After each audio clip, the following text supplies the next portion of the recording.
Hello and welcome back to Inside Quotes, the show where my brother and I rewatch, review, and relive the staples of our childhood. This is episode 96, and I am your host, Jeremy, and with me today is my older brother, Jonathan. Jonathan, welcome back to the show. Snape killed Dumbledore. What? Quack, quack, everybody. Are you serious? I've been waiting 6 episodes to discuss this. Come on. No spoilers thus far until today. All right, this is a spoiler-free. If you have not seen Harry Potter and the Half-Blood Prince or read the book, sorry, this came out in 2009. So it's literally a bigger spoiler than Luke, I Am Your Father. Who? Wow, what an ending! Who'd have thought Darth Vader was Luke Skywalker's father? Thank you, Mr. Blow the Picture for me. So, we are finally picking back up the Harry Potter series. Yes, we after are. a short hiatus. I think the last one we did Order of the Phoenix back in May. Oh, wow, yeah. And then I was like, yes, Half-Blood Prince is coming up. And I listened to the audiobook, and then we didn't do a whole lot over the summer. Well, Nope. we were pretty busy, but Yeah. didn't post a lot over the summer. So finally, we did a few episodes in between. We're getting back to it now. Harry Potter 6, Half-Blood Prince.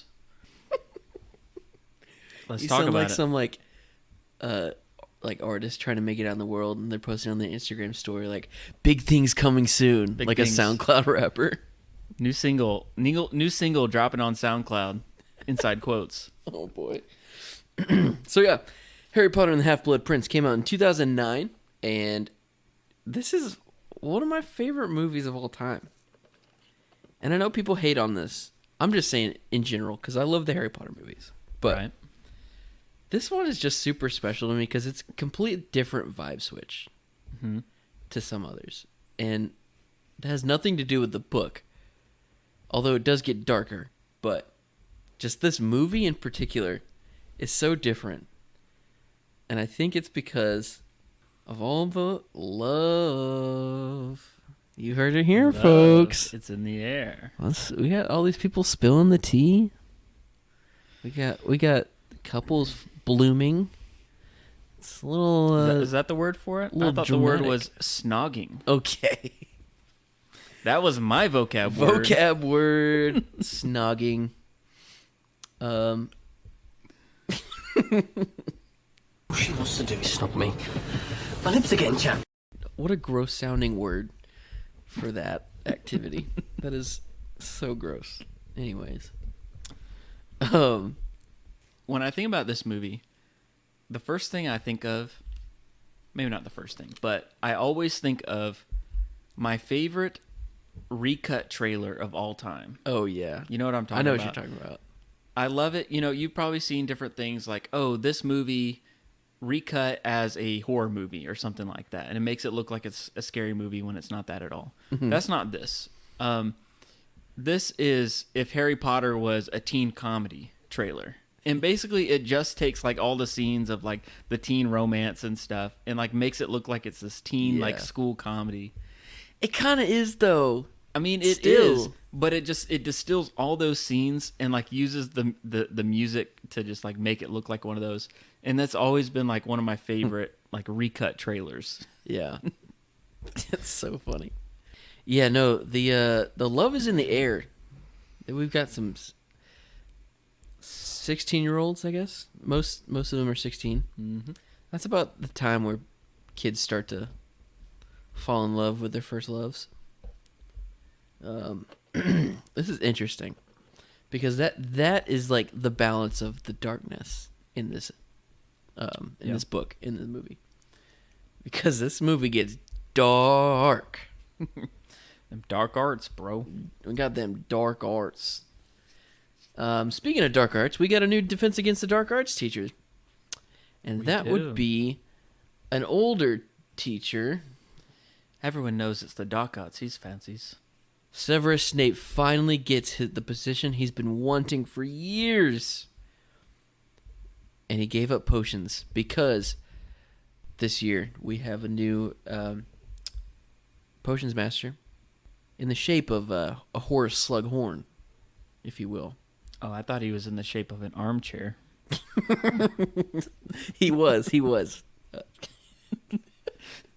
was good.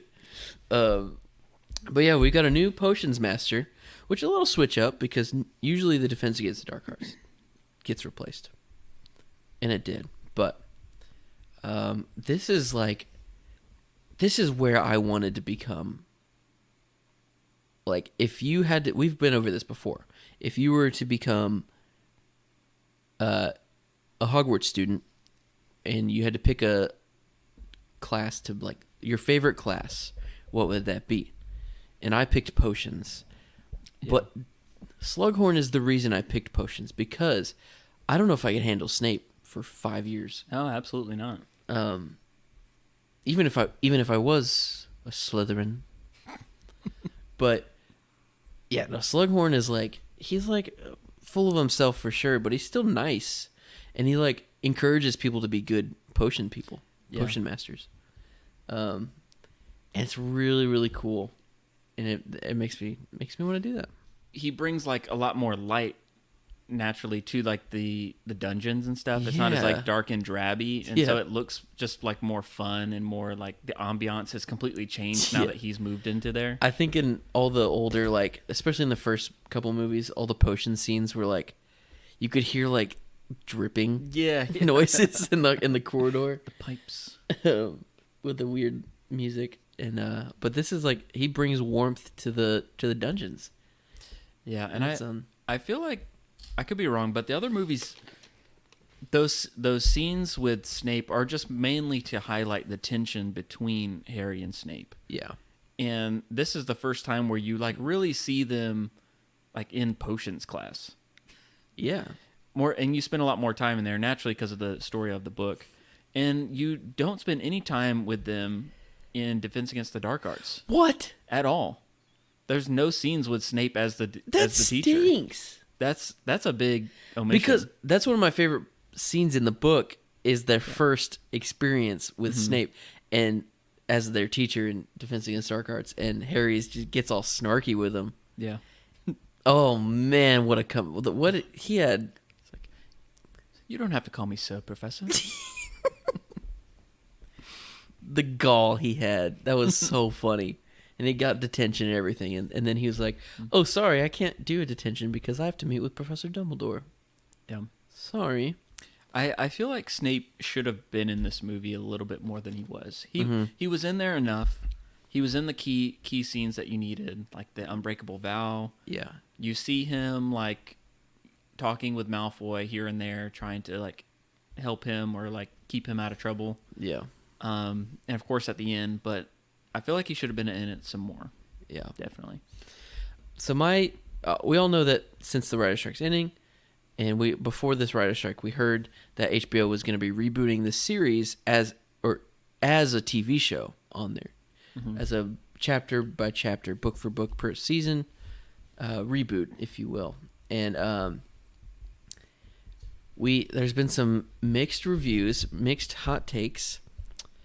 People aren't really receiving it as well, but I think it's growing on people. And us, as show hosts here, we just want to say that we approve of it, and we're very excited for it. But I love book Snape. I don't love Snape as a character, but I love the ability. Like, everyone says that Alan Rickman is Snape, and yes, he is. He's amazingly, he's Snape. But he doesn't have, like, the cunning and jeering, like, evil, like, sneers. The snarl. That he had. The snarl that... Yeah. I feel like that's a word has. J.K. Rowling always, like, use, like, Snape snarled. Yeah. You know? Like, super, like, scrunched face. But Alan Rickman's super chill, and he's, like, relaxed face all the time. Yeah.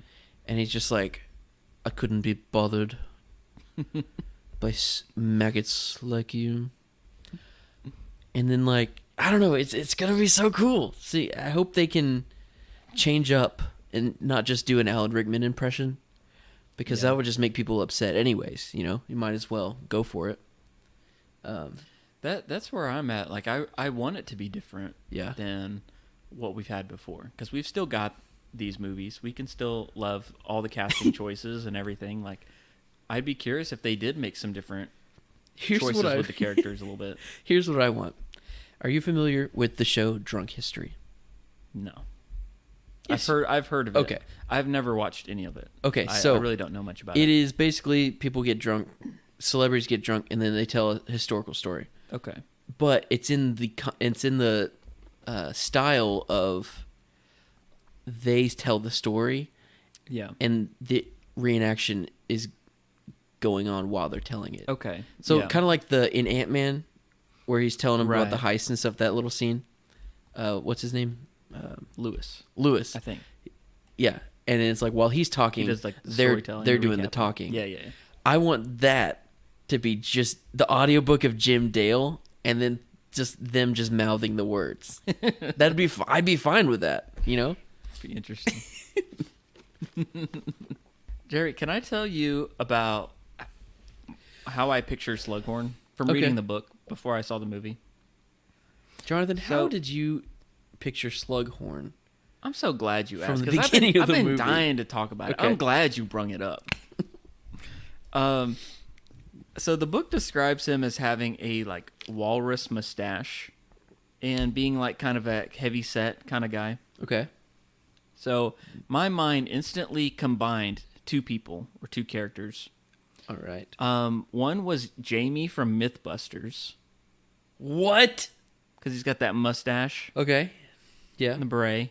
The- And I combined him with, I want to say, Jumba from What Lilo and the Stitch. heck are you talking? Like it was Jamie from Mythbusters with Jumba's body type. so weird. That's how I pictured Horace Slughorn. You're weird for that. And maybe we should try and get AI to create that and see if I can get that image. But no, that's just how I pictured it. I've always pictured, especially Jamie's like the mustache, like that's Yeah. supposed to be what it looks like. Now I know Jim Broadbent doesn't look how I pictured him, but I also really love his portrayal as Slughorn. But I think he did a fits really super good well. job. Yeah.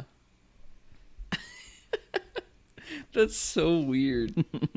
Interesting. I am not sure how I pictured him.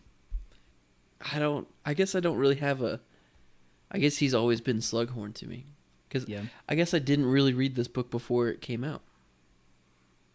The movie. You had to. 2009? 2009? And the book came out in 2005, I think. You read it, I'm sure. I was young. Maybe I didn't read it and I just listened to it.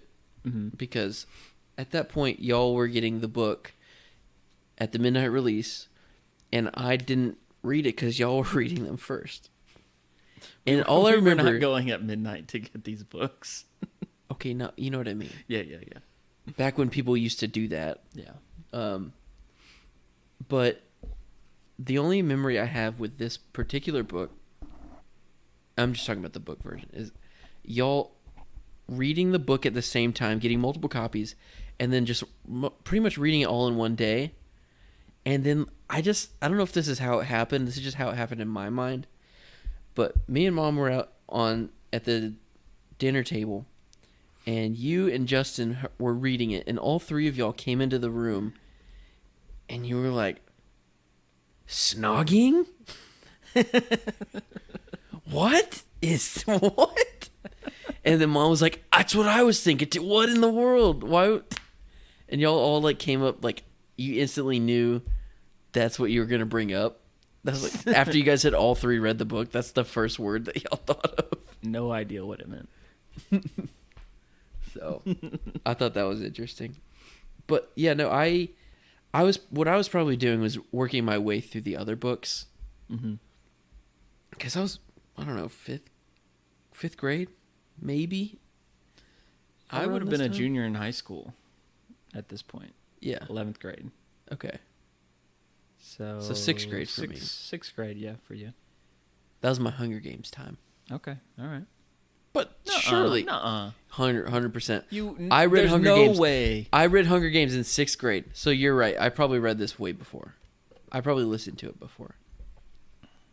There's no way you were on the Hunger Games train in 2009. Yeah, I what don't am I believe thinking? this. I knew the story to all of these movies before I saw them. What am I thinking?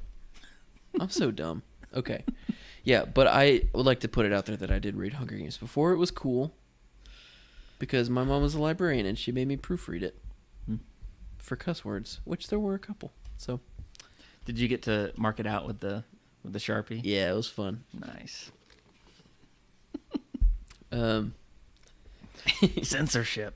Yeah, good old censorship. It was Hunger Games. If that's the only thing I'm censoring, shoot.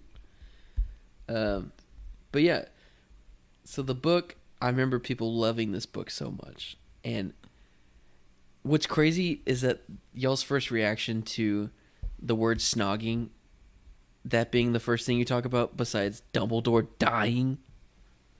And I remember Mom coming up with all of her own theories and stuff like, I just know he's going to come back as a phoenix or something like that. Yeah, at this point, I actually don't really have a clear memory for Half-Blood Prince, like reading the book. Okay. I do remember our aunt got it for me for my birthday. I remember she did that with the 5th and 6th one. Okay. And so I remember it was one of those where I had my very own copy. I didn't have to share with anyone else. Like I got to read it at my own pace and everything, and when I wanted to, and that was really cool. Yeah, like I even forget what year this book came out, and unless I look it up. And for some reason, I don't pair 2005 with this book at all. Yeah. I guess I remember Goblet of Fire coming out that year, but I don't really remember reading the 6th one. Well, I remember, let's be real. The Goblet of Fire movie was iconic for sure for the Harry Potter franchise. Yeah, that was a shift. Mm-hmm. So I guess the book was just like, yeah, we'll get to that eventually. But I don't really have a whole lot of memories of the book in this one, other than I really enjoyed it. It's one of the best ones. And yeah, by the time the movie came along, I do you remember going and seeing this in the theater? I remember going with Mom. Yeah, I do. I just remember seeing it. I remember going at night, and there was like kind of a rowdy group of like college kids behind us, and it was kind of annoying. Yeah. I remember walking out of the theater really sad because Dumbledore died. Yeah. Oh, wow. Yeah. Okay, so I've talked about this ad nauseum, whatever that word means. Okay. Is my biggest gripe with Order of the Phoenix was that it's the longest book and the shortest movie. Okay. All right. This one, what I appreciate about Half-Blood Prince is that it is one of the longer movies in the series. Yeah. It comes out to 153 minutes. So that's 2 hours, 33 minutes or so. Precisely. And yet, there's still so much left out. I know. Of this movie. J.K. Rowling knows how to pack open a book. And so... Pack open a book? Pack open. Pack things into a book. I'm probably just going to go ahead and say this. This is probably the worst adaptation of any of the other movies. Yeah. The only other one I don't know, between 4, 5, and 6, it's like one of those. Yeah. What I do appreciate is like they didn't skimp out on the runtime. They did extend it further than like the last few. Yeah. So, but there's just still so much like left unsaid. Like what? Well, here is what has been cut from the book. These are things you'd like to see in the new HBO special. Absolutely. Special series. The Dursleys. Yes. Dumbledore's conversation with the Dursleys at the beginning when he goes and picks up Harry at the beginning of the book, and basically calling them out for all the horrible things that they've done to him throughout the years, and basically asking for him to be able to come back one more time next summer so that he'll have that protection. Because he'll be of age, and they were like, he's not of age. Yeah, he's like, well, in the Wizarding World, it's 17, and they were like, that's rubbish. But okay. They don't have that. They don't have that scene with the Dursleys. So I always feel bad for like the actors and actresses that Actresses. the actors that play the Dursleys. Yeah. I always feel bad when they get cut, like when they aren't in the movie, because I feel like they're like, oh man, I know I'm in the book, especially like, and then like especially Dudley. yeah, Harry The kid- Melling. yeah, I feel like he didn't get to hang out with all the kids as much. Yeah, right. He doesn't get to hang out with anybody at Hogwarts, Yeah. and then like he's not even gonna get to like have a scene with Harry. So like they weren't in the fourth one, and they weren't in this one. I think are the two that they're cut from.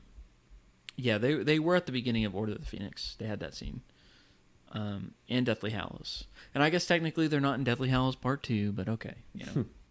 There's that scene where in the movie, basically it starts out with like Harry's been like hanging around on riding trains and like Yeah, what? hanging out at the train station and stuff and going to this cafe and talking to this waitress that he thinks is Voldemort's cute. on the loose, dude. And that totally like disregards the whole reason for Harry going and staying Yeah. with the Dursleys because of that protection that he has You've there. got your own room. You can just hang out there. So if he's not going there, like why doesn't he just go back to the Burrow every summer? that's true. And that has a protection on it too, which we have to get into. We'll get to that too. Oh, man. But that's the gripe there. Chapter 1 of the book, The Other Minister. I see why they cut it, but Yeah. but I do like that chapter a lot. But I can definitely see why that didn't make the cut. Yeah. So is there other What's things? I've got a interesting few about the others, beginning of but- this book is that they don't get to Hogwarts for the first, like, Harry doesn't set foot on Hogwarts grounds till page 160. Wow. That's 24% of the book. Isn't that crazy? Yeah. Yeah. I mean, first quarter of the book. Yeah. yeah. Wow. And I like it's all great. I mean, there's good Burrow time, Dursley time, but it's so weird to me that I was like, they're not at Hogwarts yet, and we've been here a while. I had to like count that. The only other one I would think is probably Goblet of Fire, because they had the Quidditch World Cup. And that was its own chapter and everything, but also Deathly Hallows. They don't even go to Hogwarts until the end. Mm-hmm. So Some of the other scenes that were cut from the book, well, from the movie that were in the book, were so many of like the memories in the pensive of like the Gaunts, of Tom Riddle's family. The one that I wanted to see the most was when like Voldemort comes back to Hogwarts and like he's been like living as like a dark wizard for some time, but he comes back and asks Dumbledore for a job. Like I would have loved to see that. that would be scene. cool. Yeah, so much of that was, left out to try and simplify things, I guess. Yeah, But and I do think that is one of the issues, I guess, with this book is there's so much of just delving into Tom Riddle's backstory. Yeah. There's so much plot exposition. There's so much yes, backstory and conversations, and they want to make this, well, it's a fun adventure movie too. We want to make sure that there's plenty of action and funny scenes and that sort of thing. But like you needed to have a lot more of this dialogue in this movie. exactly, because people that have not read the books think of Voldemort in a different light, and they don't understand Deathly Hallows as much as they could. And they're like, oh, he's just some dumb wizard that is obsessed with a kid. Yeah. Wants to take over a high school, like stuff like that. Which, I mean, that's pretty fair. But Yeah. You're getting the like the they don't main story understand beats. his origin story at all. And it's very educational. Yeah. That is probably the best parts of the book. Yeah. Is just really him and Dumbledore really I like how Dumbledore phrases it in the book of how like I've told you everything that I know. From this point on, it's all theories basically. Yeah. This is what real. We're just speculating and trying to use the information that I have, the memories I've collected to try and come up with the best guess of why Voldemort is the way he is. Yeah. And how he's been able to stay around for so long, Exactly. But yeah, there's so much there that got left on the table. I understand. Other scenes, the battle at Hogwarts at the end. People are mad about that. Basically, I heard the filmmakers just said, like, well, we're going to do that at the end of part 7, so, like, we don't want to do it twice. Let's just, like, save some money, basically. Yeah. Yeah. Okay. Dumbledore's funeral wasn't there. Right. Yeah. And there's other, these are scenes that were just, like, cut out completely. There's some other changes and additions. Some good, some bad, but I'll let you have the floor. Okay. Voldemort has been around for a long time. He's in his 70s, right? Well, I don't actually know. And I've heard that's what I thought, that he's in his 70s. Dumbledore's pretty old too. Dumbledore's They made old. a joke about it in this movie. 150, Dumbledore's not old. How old is he? give or take a few. But that means Slughorn is even older, or around the same age as Dumbledore. But also, this is what really blows my mind. I don't know if I've thought about this. Is Voldemort, if Voldemort should be 70 something, that means Hagrid should also be close to that age too. Right. Because they were at Hogwarts at the same time. Yeah. But I always think that he's just a little bit older than Lily and James. Mm-hmm. Either both actors needed to be a little bit older, or the canon should just reduce his age. Yeah. The timeline is kind of whacked, I think. So, some other changes that were made, or things that were added. Let's talk about Quidditch. Okay. I feel like that's something you're pretty passionate about. Quite passionate, actually. About this subject. Yes. They skipped over Quidditch in Order of the Phoenix. Yes. And in the movie, that is. Which I was upset about, because they had so much extra time. And this movie seems to combine some of the elements from 5 and 6 in it. Yeah. So, I don't hate it, but what do you have to say about it?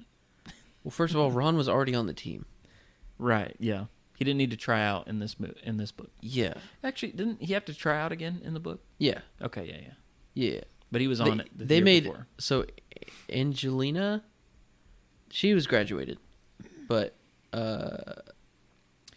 in the book it said the only Katie Bell was the only original player from Harry's first year. Yeah, and she was like her last year. And Harry was going to let her stay on the team, but she was like, absolutely not. I won't stand for that. I'm going to try out again. And if I'm not as good if I'm not as good as some of the other people and we lose because of that, I'll never forgive myself. Side note, I was thinking about that. If she was there his first year and she's 7th year, that means she was a second year. Or she got held back. It means it was her second year, I'm assuming. Yeah. Which means She's pretty good. most people don't play their first year. Yeah. So that would have also been her first year playing Quidditch. Yes. Same as Harry. Yeah. So she doesn't really have much seniority on him because it would have been her first year Right. too. Yeah. I don't know. It was just a thought I had. It's pretty cool. But yeah, so Katie Bell, she'll come back in this story a little bit. She's always in the air, that girl. Yeah, I feel like it's funny because before this, they haven't had any Quidditch scenes in the movies since the third one. And I miss it. You get a Quidditch little bit is of him so like good. on a broom in Goblet of Fire, but like not full on Quidditch. And they don't even get started on the Quidditch World Cup. Ugh. Something that HBO show will be able to redeem for us is bringing Quidditch in. It's so good. That whole episode should just be the match, and just be the entire episode should just be like a sports movie. Absolutely. And you could still put Dark Mark stuff in there as well. Like, I don't even care like what's going on with like Harry and stuff in the crowd. Like, I want to go in like, what are the coaches telling the players at halftime? Yes. You know, like, you got to get out there and give it everything you got. Troy, Mallet, and Moran. Anyways, that's 2 books ago. Yes. But yeah, I just want more Quidditch, and I'd love. I played Hogwarts Legacy. That's fun. I haven't played it in months because I'm not good at playing video games consistently, which I guess is an okay thing to have. But there's not much Quidditch. There's not a Quidditch game, but you can go to the Quidditch pitch and get a broom and fly around, and that's fun. Yeah. But I remember the Quidditch game, the PS2 game that we had, and it was like FIFA but Quidditch, and it was very, very simple. You couldn't do much with it. Yeah. But that's what I've been wanting for all these years, is like a FIFA level video game of Quidditch. And I think we probably could get that in the next 5 or 10 years. With the success Hogwarts Legacy has, at least that's been approved for a sequel to it. Okay. So they'll at least have to put the Quidditch in that one just to make it cooler. But yeah, Quidditch is cool and I love it. It's like so interesting. I mean, maybe the rules are a little jacked up, but like include it. Give us some. It's okay to give us some Hogwarts time. Just give us the lore. That's all we want. Yeah. The best part about Harry Potter is not the story. It's just the world. Okay, the story's pretty good too. But people want to dive in and be immersed and go to Hogwarts themselves.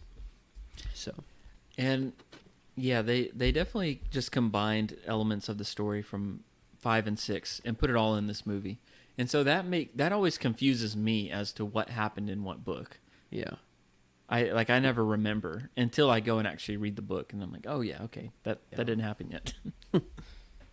Another change from the book was when Harry is spying on Malfoy on the Hogwarts Express. It's Tonks that finds him and rescues him. Yes. In the book. In the movie, it's Luna. Right. Okay. What do you think about that? Oh, I have some interesting takes on this. Actually, we did a Harry Potter trivia night down at the Mellow Mushroom a couple weeks ago, and that was one of the questions.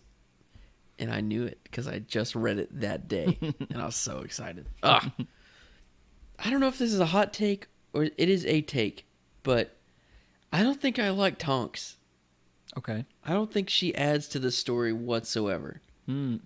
And I don't think she's that important. And I think her love story with Lupin is a little weird. It's a lot of weird, actually.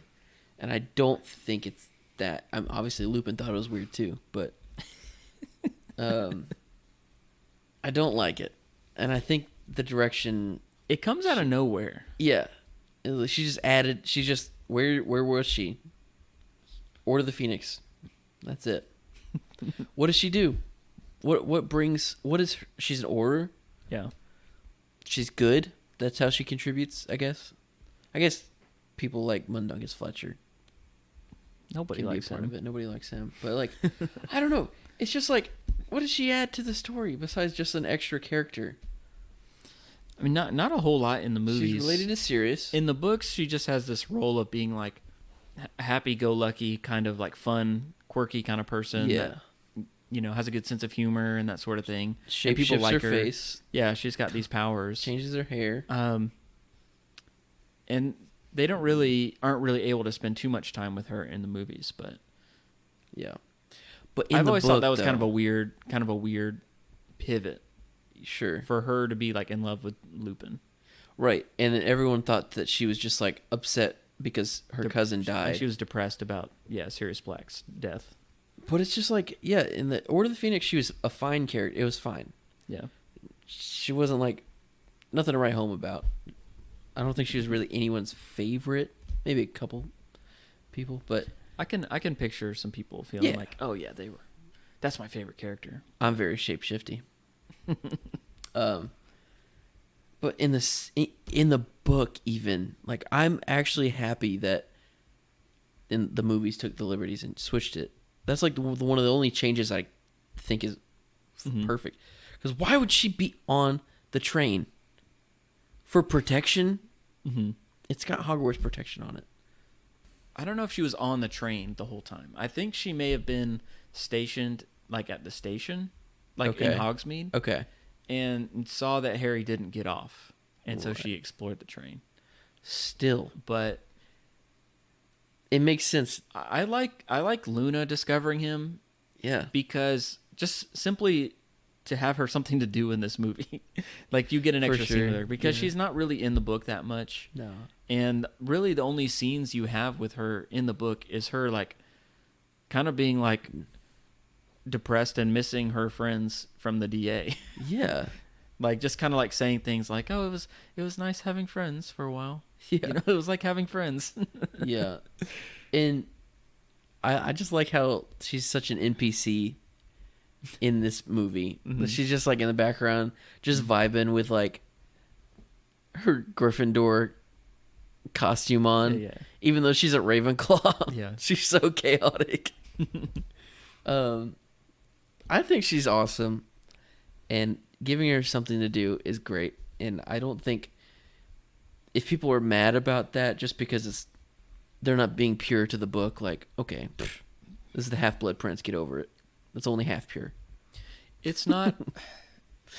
The only thing that would be critical in that sequence would be Harry discovering that Tonks's Patronus has changed. Yes. But they don't really go into that. They've kind of cut that side plot. Yeah. In this movie, basically, the only time you see Tonks in this is at Christmas, right? Yeah. They go back. He goes back home with Ron to the burrow, and there's that whole scene which we can get to where the Death Eaters attack them at the burrow. Mm-hmm. But there's kind of a scene as they're leaving where like Tonks like says to Remus like, "Ready to go, love?" You know, like they're already together. It's like a soft launch. So it's not. They don't really have this like, oh, are they going to get together? Tension throughout. They're just like basically they just are together in this movie. Yeah. So I'm okay with the change. It doesn't really affect too much. Yeah.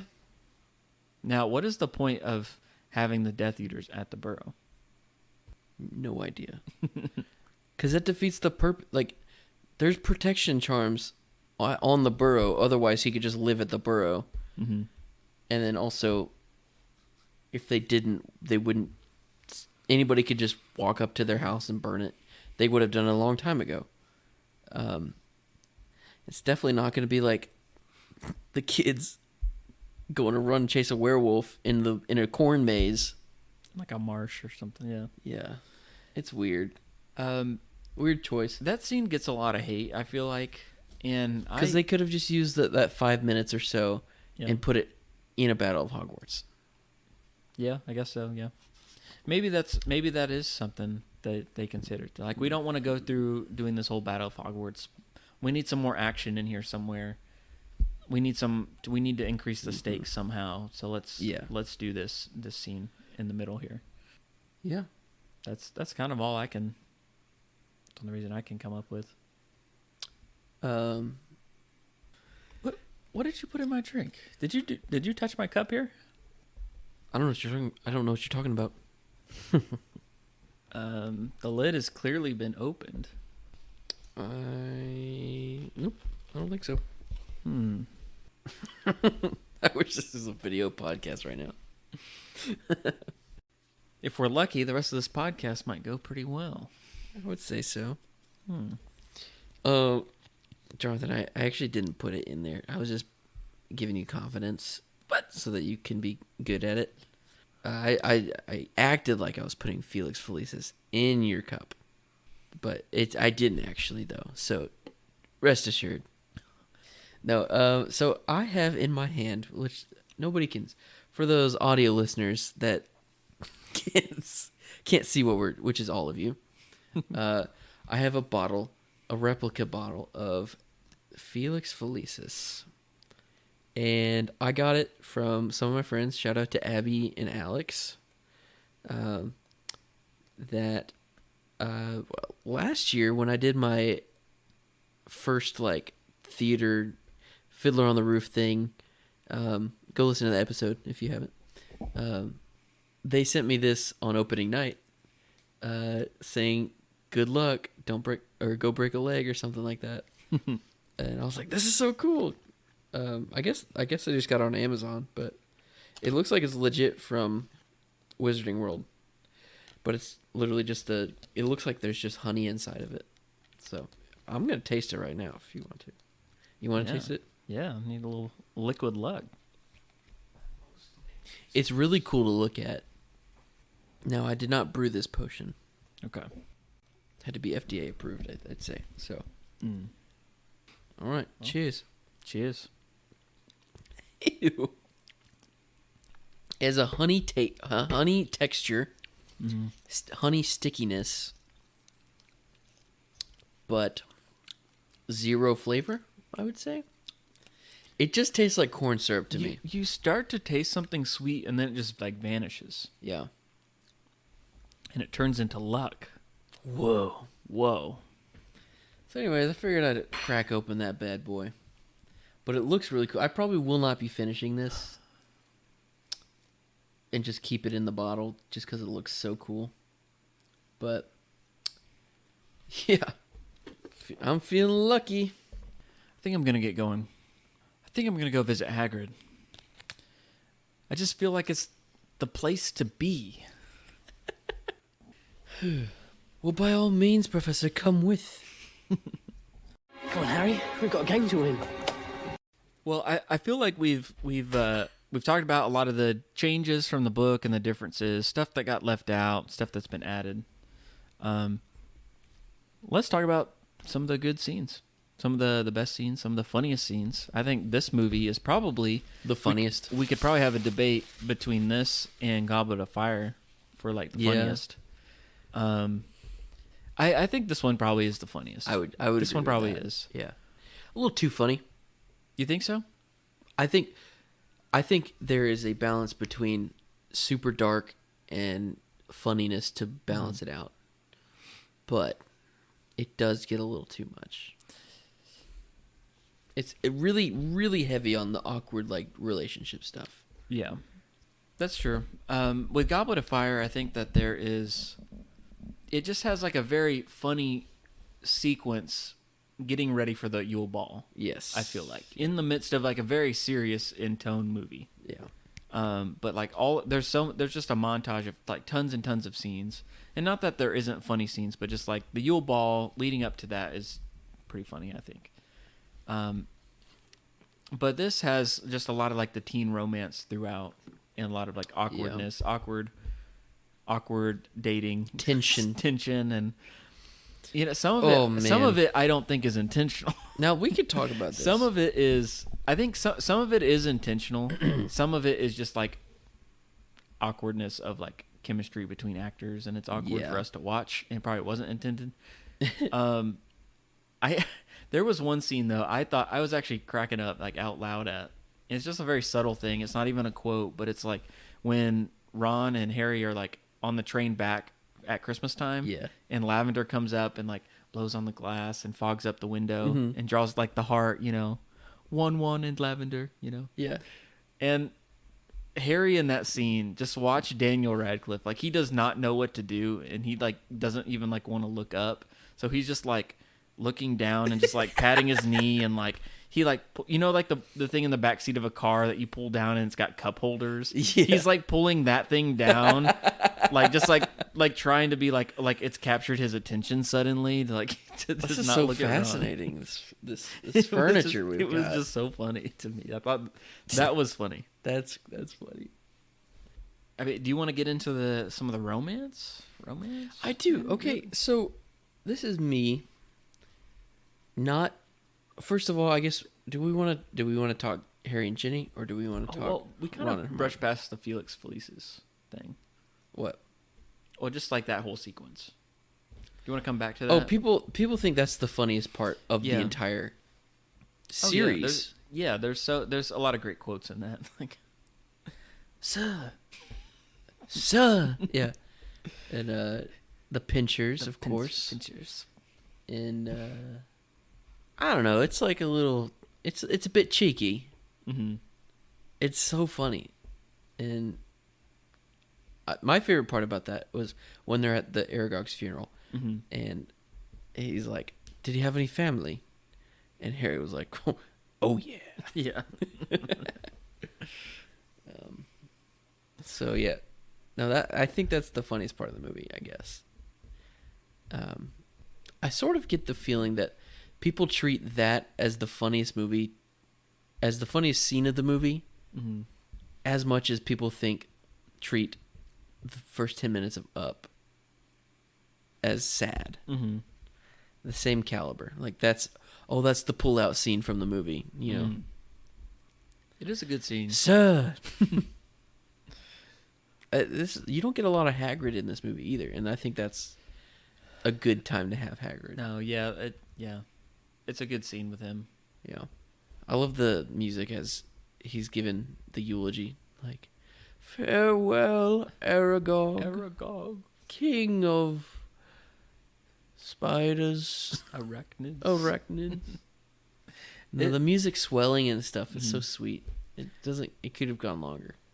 Obviously, it's funny just seeing Daniel Radcliffe and just like vibing to Felix potion. he's just like he's buzzing, so much looser. I don't know, kind of playing it kind of drunk.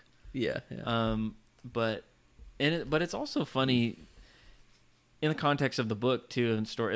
It's just like Slughorn is like just trying to like get this rare like venom. He's like, well, maybe I'll crash the funeral too, and maybe try and get a couple bottles educational of this, purposes, of course. Of course. Well, he caught him getting the and leaves. He was already raiding the herbology.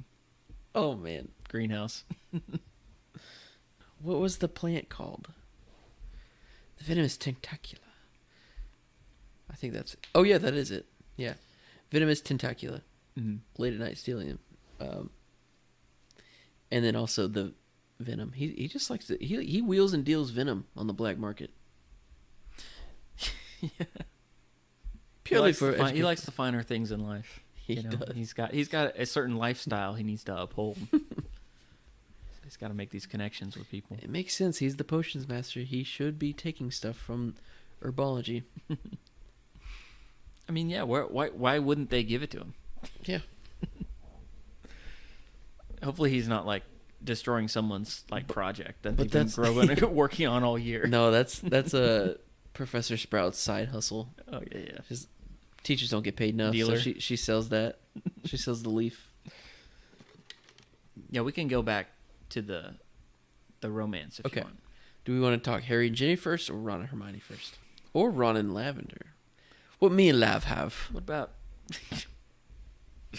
or Dean and Ginny? They don't really show that. Just a little bit. Just them snogging and holding hands. Snogging, yes. Let's just talk Harry and Ginny. Let's just go for it. So this is bad.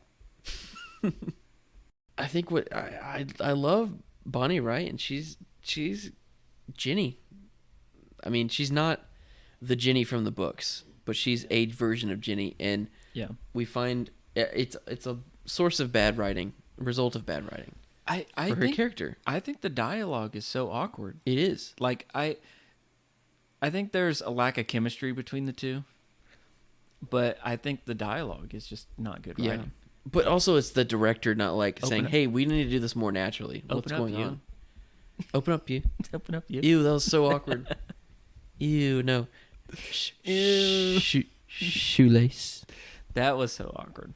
I remember that whole scene being in the theater with the rowdy college kids behind me, and they were all like laughing at that scene. I was like, okay, oh, man. So if someone says like, "Oh, that girl's so pretty," I'll be like, "Yeah, she has nice skin," and nobody gets it, and they just think I'm weird, and I'm like, "Oh, it's from Harry Potter." I'm just kidding. So yeah, Ginny has so much of a what's not to like? She's smart. She's funny. She's great in the books. It's attractive. just this movie, she's just written poorly. She's got good skin. And she's not the greatest actor, though. Like, she's not. And Bonnie Wright, if you're listening to this, I'm sorry. I love you. Come on our show. I'm sorry that you had to listen to this. I'm sorry that we it's fine. I'm not going to say, oh, we need a better Ginny. She's fine. Not a big deal. I want to see a better Ginny, though. I think... especially the scene that really set me over the edge with it was in the train at the beginning where she meets Luna and she's handing out quibblers, and then she's got a little pygmy puff on her shoulder. Yeah, she's like, those will pygmy puff? Don't put that out in the rain or something. Don't get it wet. Yeah, the gremlin. Yeah. Pygmy puffs, those are especially good for...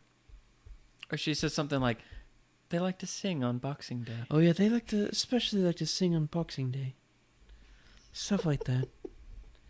Anyways, and then she's like, Quibbler? And Ginny's like, yes, please. She takes it from him, and half a second later, she's like, what's Rexperts? Like she had already read the whole page.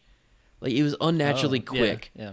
And I was like, you could have taken a little bit more time and naturally read that. It made me a little upset. But anyways, I don't want to be hard on Ginny because she did great. I mean, also, this book wasn't written when she was cast as Ginny. So they didn't know how big of a part she was going to be. She thought she was just going to be the girl that got kidnapped. You know? Right. I mean, there's definitely a lot of gambles you've got to take casting kids at such a young age, you know? Yeah. And you're just like, you cast them at, 9, 10, 11, whatever that age, and you just hope that, in 5 years they're going to have chemistry with this other actor so that we can do these specific scenes, you know? Yeah. And, like, maybe if they had taken a little bit more time to, like... Because really, after the second one, I mean, in the first, the third, the fourth, she has more of a role in the fifth one. Yes. But she's more of like a cameo background student in a lot of the other movies. Yeah. And so suddenly they're like a major player and they're kind of thrown into a lot more scenes. It's like, well, they haven't really been acting with these people in that way. I don't know. Yeah. But I don't try and get like be too hard on her either. No. It is what it is. But I was thinking of during these Quidditch scenes, given this movie version of Ginny, the part where in tryouts where he's like, can everybody just pay attention to me? And Ginny's like, shut it. Like, that's Ginny, you know? Mm-hmm. But that wasn't Ginny. Because then I was reminded, like, oh yeah, Ginny becomes a professional Quidditch player. But that's not this Ginny's personality whatsoever. Oh, does she? Like, is that... Yeah, that's what she does. Mm. I'm pretty sure. I don't remember. Ginny Quidditch player. Yeah, like they didn't really... As the movies went on, they didn't really develop that fiery spirit that she has, sort of. Yeah. As the movies go on. And, like, in a scene like that, they tried to showcase that, but there should have been a little bit more. Instead, there was just a lot more, like, awkward dialogue. Yeah. A change in the book is, like, they kiss for the first time after winning a Quidditch match. Oh, yeah. That Harry can't go to, right? Like, he finds out he's in detention or something. I don't remember. He gets in trouble. Yeah. He can't go. That always happens to him. Yeah, classic. He finds out that they win the game, and he just, like, goes over and kisses her right in front of everybody in the common room, Ron and Lavender Brown style. But in the movie, that scene was so awkward. Yeah. Of her taking him to the room of requirement, stashing the book away there, having him close his eyes, kissing him. I can stay hidden up here too if you like. Ew. that can stay hidden here too. Ew. It's cringe. It's and just I'm the sorry. dialogue. It was pretty bad. But let's move on. Career. His wife Ginny stuck with her athletic career. Okay. Playing for the Holyhead Harpies, an all-female Quidditch team. Eventually, yeah. Ginny left the team to raise the kids. But that's what she did right after. That's cool. So yeah. And then she wrote as the senior Quidditch correspondent for the wizarding newspaper, The Daily Prophet. She didn't have to stop playing the moment she had her kids. Mm-hmm. But I thought that was interesting, and it fits the book Ginny so much better. And I feel like the term, I feel so bad that the term like book Ginny and movie Ginny is a known thing among the Harry Potter community. Oh yeah, book Ginny's so great. And a movie Ginny's good too, but not as good as book Ginny. Anyways, we talked about Tonks and Lupin. Yeah, that romance. Ron and Hermione, Ron and Lavender. So Ron and Triangle. Okay, Ron and Lavender. That's just a. We don't even have to worry. Ron was about in that. his hoe phase. It was in his, yeah, he was in his phase, and Ron had to learn his lessons. But here's the thing. I never once read into that, the Ron and Hermione, like, I feel like I was surprised reading them kissing in the Chamber of Secrets in the book 7. And I felt like I was so surprised at that. Really? Because I feel like throughout this whole time, I was like, I think Harry and Hermione should be together. I think a lot of people. I think I shipped were that. thinking that. But I also didn't care. I was like, I don't know who Ron's going to end up with, but I don't think it's going to be Hermione because they hate each other. Yeah. But that's often how it goes. Sometimes in the world. But I just like, there's so many hints and tension between those two specifically throughout the whole movie. And like, Oh yeah, yeah. I never realized that like Hermione was into him. Mm-hmm. Maybe I'm not good at picking up cues. It's amazing how I ended up in my position today. But like, yeah, I was like, what? I can't believe that. Like, that's just a random thing that happened in the 7th book. But it's been leading up to it for books and books now. Yeah, I mean, But it's so obvious in this one. they've been hinting at it in the movies from like Prisoner of Azkaban. Yeah. Like that moment, like that first Care Magical Creatures class, and like, Yeah. Buckbeak comes out and scares him, and like she like grabs his hand really quick, Yeah. and then like they kind of look at each other and like let go. And it's just like, okay, they're already kind of setting up some like some interest there Something's going on. in the movies anyway. What is going on in the House of Commons? Yeah. So I don't know why I was so oblivious to that whole thing. Just I'm pretty much Harry was oblivious too, so I guess I'm Harry in this situation. He was oblivious to his two friends. Don't tell Harry. Don't tell Harry. That's funny. And even like Dumbledore was asking twice to Harry. He brought up the thought of him dating a girl. Yeah, he was in this movie, the one about the waitress. Yeah. And then he's like, I can't help to notice that you and Miss Granger seem to be hanging out a lot. Yeah. Is there something there? So are you guys college friends, or you had good friends in college, or were you? I just love the nitty gritty of relationships. Yeah. There's so much of that. And then he was like, oh, absolutely not. That's not happening. No thanks. I'm actually into Ron's sister. And actually Cho Chang, but she disappeared. Yeah. Was she even in this Oh, movie? maybe she didn't come back that year because of unsafety. Yeah, I don't remember that. But I know she was in year 7 though. I wonder if maybe she just wasn't in this movie. I can't remember. Yeah. But I feel like she like went on holiday, like a long term, like out of the country type thing. I don't know. One of the other scenes I really think is funny, besides like the Felix Felices, is Slughorn's Christmas party. Oh yeah. I like how Hermione's like she's gone on this date to like make Ron jealous. Yeah. With is it Cormac McLagan? Yeah. And she's just basically like trying to dodge him the entire night, just like trying to stay away, eating the food that makes her have bad breath. Just like, oh, this might keep him off of me for a while. Yeah. And some of the other like Slug Club meetings, I think it's funny.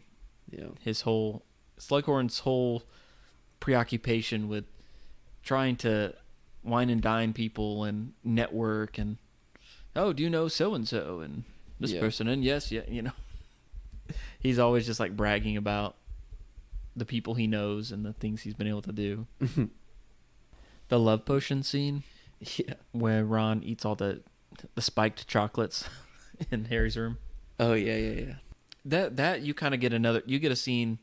Basically, Rupert Grant gets a scene to kind of act goofy and half drunk, sort of, just after he eats the spiked chocolates. I always thought that part was funny. Romilda Vane, of course. Can you introduce me? Yeah.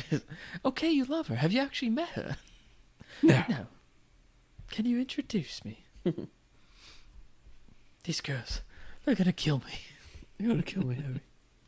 So good. They also play into in this movie a lot where Ron's so dumb. Ron is just a kid who eats all the time, and he doesn't care. Like they definitely played into that a lot. There's an establishing shot of him munching on a fat bowl of Jello. He's like, "Will you stop eating?" Oh man, when Harry's missing. And yeah, stuff. it's like the Your first best shot. friend's gone. The first shot of inside the Hogwarts castle for this year is Ron munching on a bowl of Jello. I guess munching's not the right term. Yeah, for that. yeah. Not slurping. Slurping? Jubilating. Ingesting Jello. Inhaling Jello. He was slurping that up. He was slurping that up and inhaling the Jello. And it was so funny. It was a big bowl. Like more than a normal serving of Jello. One thing that got added to this movie that I kind of liked. It was in the Felix Felices scene when Harry actually does get the memory from Slughorn. Mm-hmm. And he has that whole story of like, I had a fish once. It was Francis. And he's talking about this fish that a student gave him. Yeah. And then it turned out to be like Harry's mother gave it to him. Yeah. And then the fish like one day just disappeared after Lily died. Yeah. And I thought that wasn't in the book. Mm-mm. That was something added to the movie, but I liked it. I thought it was cool because it also played into like, sir, her sacrifice was if you don't do this, like her sacrifice was for nothing.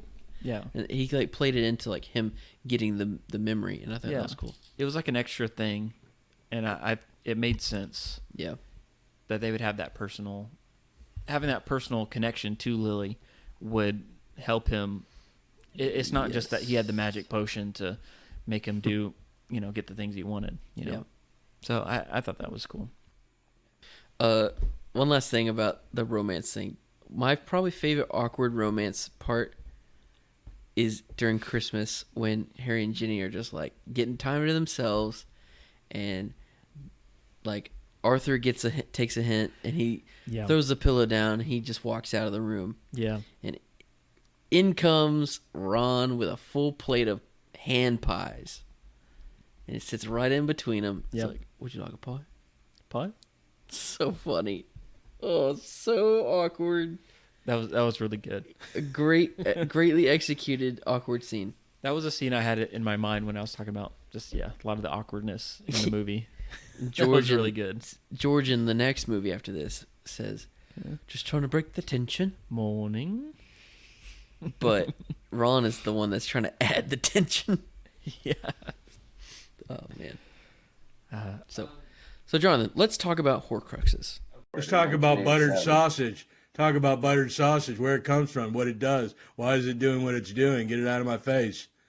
Let's talk about buttered Horcruxes. Where's it come from? That's a huge revelation in this story. Yeah. In this part. And that is the entire reason that Dumbledore brings Slughorn back. Yeah. So Harry can retrieve that memory. Even though he's tried, he hasn't been able to get it. The full story. It's what Dumbledore suspects, but he needs that confirmation. I guess to explain what a Horcrux is basically the splitting of a soul, and you can store that fractured piece of your soul in like an object, in like an enchanted object. Mm-hmm. And it's when you have killed someone, when you have murdered someone, that's when you split the soul, I guess. Okay. Yeah. But yeah, there's a whole. It turns into a treasure hunt in this book and in the next one, of tracking down all these different Horcruxes, and you kind of you finally kind of realize how Voldemort has been able to stay alive for so long, even though they thought he was defeated. How he's been able to come back is because he has split his soul up 7 times. Yeah. Now. And stored them in all these, magical objects, basically. Yeah.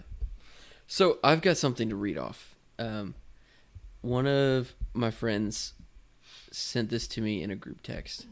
And it was weird because we hadn't talked about that at all, about this book at all. But I was currently reading the book at the same time. Mm-hmm. And he sent this to me. It's a pie chart of all of the Horcruxes, and it's shaped like that. It's not split into 7 pieces exactly. It is, but it's not like they're not equal parts. Okay, so I'll just read it off. So when I used to think, it's like a Tumblr post or something from a long time ago, or Reddit or something. When I used to think about Voldemort's Horcruxes, I imagined a soul divided into equal portions, residing in different Horcruxes, and Voldemort himself. I realized that this can't be true in the Half-Blood Prince, because Slughorn describes making a Horcrux as splitting one soul into 2. This means that when Riddle made his diary into Horcrux, he split his soul in half and physically removed one half from his body and placed it in the diary. This means that he only had half of his soul left when he made his next Horcrux, Marvola's Ring. This half would have been split into half, leaving only a quarter in Voldemort's body. Okay? This goes on and on the amount of soul remaining in Voldemort's halving each time. Each time he makes a Horcrux, until he had only 1/128th, or 0.78125% left in his body, as shown in the graph above. So next time you wonder why Voldemort could have done some of the things he did, remember how little human he had left in him. I don't know about you, but I think that's crazy. Like, I didn't realize that. He has one out of... So you're saying that the Horcruxes was half of his soul split up 7 times. Everyone says, like, he split it into 7 times, but the way Horcruxes work is I guess most people just do 1. I guess, that's weird. So you're splitting your soul in half at that point, leaving 50% in you. But if you do that 7 times, you only have 50% left to give, and then 25% left to give, and then 12.5% to give, and then like all the way down times 7, so that's 0.7. Yeah, 0.17 or 0.78125% left in your body after all that. Of course, he has no human left in him. Of course, he's not capable of love at that point. Yeah. Maybe he would be able to be persuaded prior, but no. And it was a mind-blowing fact for me. I have always just thought, oh yeah, he's got 7 parts to him. Let's kill him one part at a time. We should share that. Yeah, I'll post this on our Instagram if y'all want to look at it. That's pretty cool. neat. So yeah. So this just sets us up for Deathly Hallows, the next book in the series, where they go hunting for these Horcruxes. But in this book specifically, they realize, or it's confirmed, that Riddle's diary in Chamber of Secrets was actually a Horcrux. Yeah, we got that one out of the way. And Harry destroyed it with the Basilisk Fang. So you think that was on purpose when she was writing that? Or she's like, what's an artifact? What is art? Oh yeah, that already happened. Yeah, I don't know.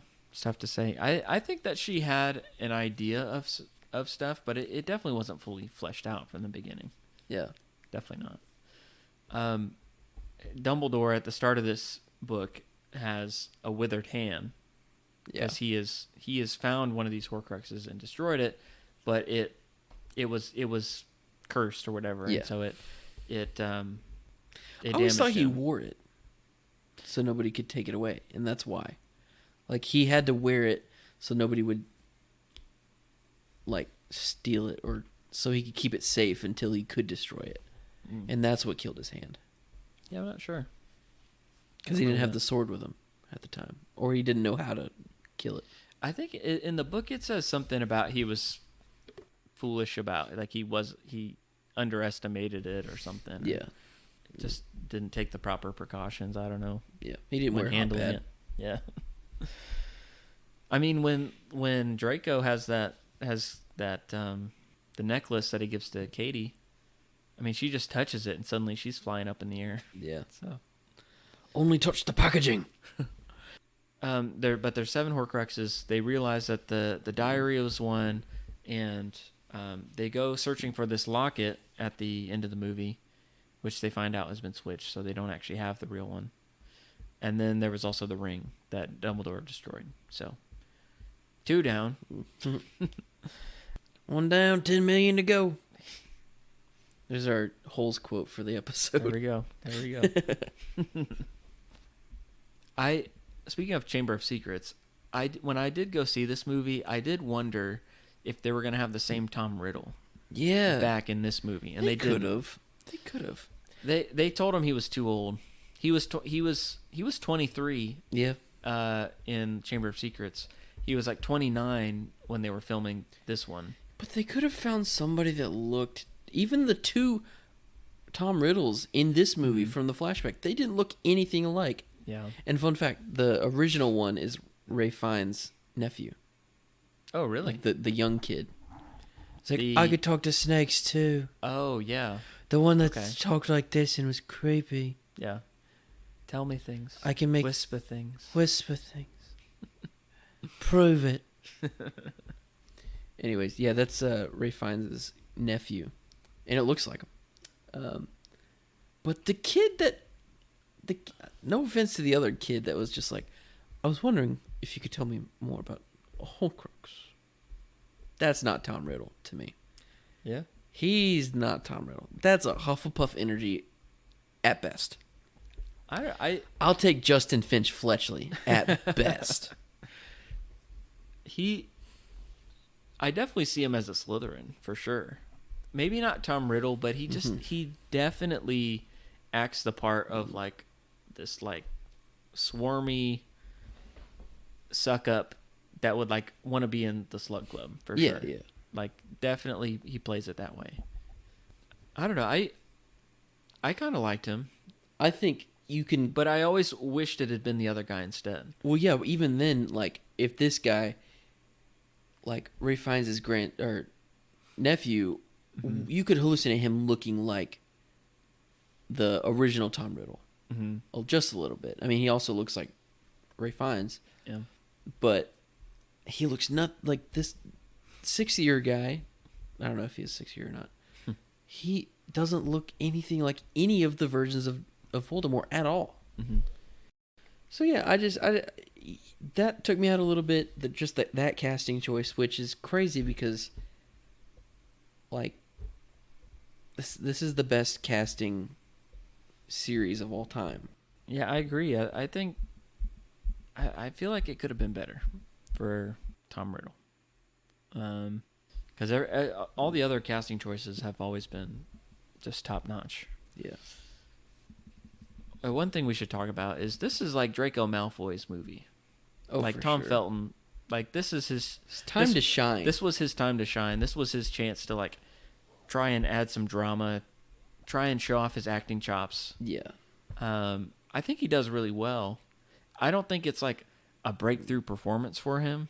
Like as far as like, oh, he's the new Leo DiCaprio, you know, but he does do a really good job. He pulls it off. He plays in the it end. very well.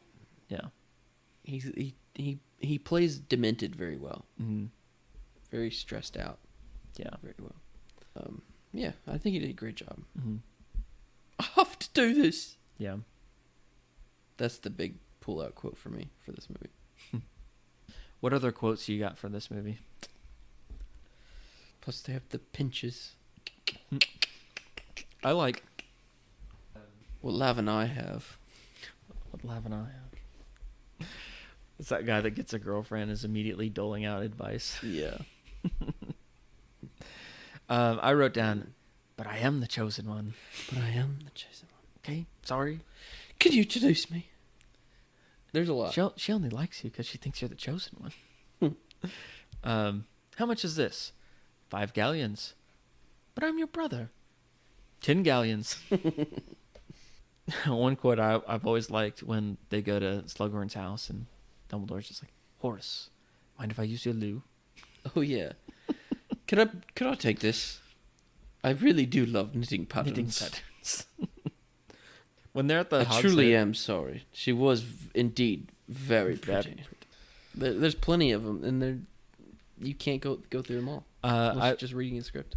I like there's the Hog's Head, and Harry, Ron, Hermione are in there, and they run into Slughorn. They're drinking their butter beers, and it looks like Horace has already had a few, and he kind of he slaps a little bit onto their table, and it's like, oh, all hands on deck, Granger. Yeah, to like clean it up. And then you were dying. You were dying at that scene as when he was walking to the 3 broomsticks, and he runs into Professor Flitwick. He says to Flitwick, like, "Oh, I was hoping to run into you at the bar, or whatever." And he's just like, "Oh, emergency choir practice." Unfortunately, and it's just like Horace. I never really paid attention to that before, but like, obviously you pick up that Flitwick doesn't like him, but you kind of infer that, okay, the teachers at Hogwarts don't really like Slughorn. He just rubs them the wrong way. He's a bit full of himself. It's probably because Flitwick wasn't in the Slug Club when he was a kid. That's true. That's probably it. Yeah. Slippery little minx, your friend. Ew. Yeah. What is this anyway? Dragon Balls?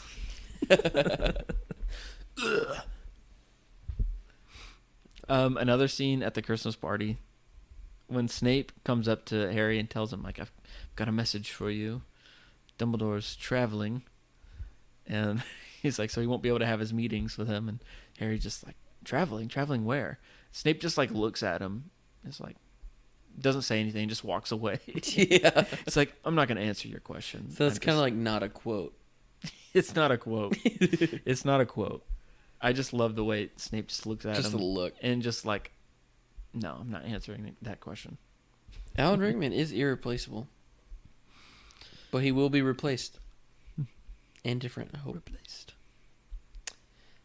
Speaking of Alan Rickman, let's go ahead and get into our segment of ranking all of our Defense Against the Dark Arts teacher rankings. So, at the bottom of the list, at number 7, we've got Dolores Umbridge. Yeah.